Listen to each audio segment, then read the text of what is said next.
LSU is the most polarizing team in college football going into this season.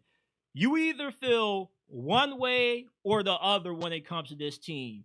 You're on one side of the fence.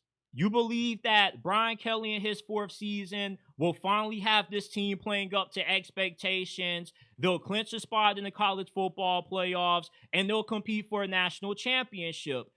Or you're on the other side of the fence, and you're fading LSU because you don't believe in Brian Kelly, and you think, once again, this team falls short of their lofty goals. Where I lie on this side of the fence is I believe in Brian Kelly at LSU. I'm buying all of the LSU hype out there. This is the most talented team that LSU has had since they won a national championship in 2019. And although Brian Kelly hasn't had the success that he was expected to have when he first got bought away from Notre Dame, he has had multiple 10-win seasons. They have beaten Alabama. He beat Nick Saban. They got a few big wins.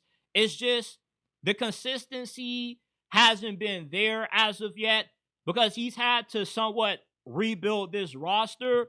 And this is the year now where there's no excuses. He has everything that he needs to go out there and compete at the highest level. You got one of the best rosters in all of college football. You have brought in an average recruiting class of 6. You have the number 1 portal class with guys like Barry Brown, who was incredibly underrated at Kentucky because he had no good quarterback to get him the football. Nick Anderson. You got a lot of good players on the defense side of football out of the portal as well.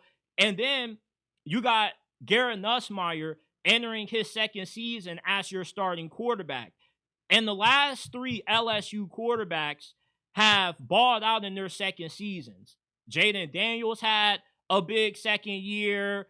Joe Burrow had a huge second season where he led this team to the national championship. He won the Heisman Trophy. So year 2 for the last previous LSU quarterbacks has resulted in a lot of success. And there's no reason why Garrett Nussmeier can't follow down that similar path. He is the son of a current NFL coach. His dad is currently the offensive coordinator of the Philadelphia Eagles. And Garrett Nussmeier is projected to be a first-round pick in next year's draft. He has a great arm. He's able to fit passes into tight windows.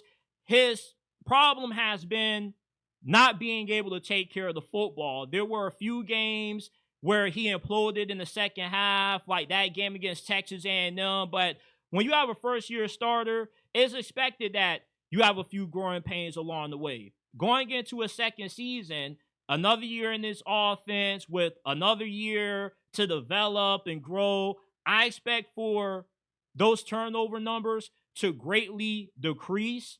And on defense, Blake Baker did a fantastic job his first season as LSU's defensive coordinator. Remind you that in 2023, the reason why Jayden Daniels, Malik Neighbors, Brian Thomas weren't competing for the SEC title or in the CFP was due to how bad LSU's defense was that year. That was the worst defense in the history of this LSU football program. So for Blake Baker to take this defense from what it was in 2023 to being a outside top 50 unit, you can only expect that in his second season calling plays on this side of the ball that you're going to see even more improvement to where they should be a lock to be a top 50 unit. You have a healthy Harold Perkins coming back.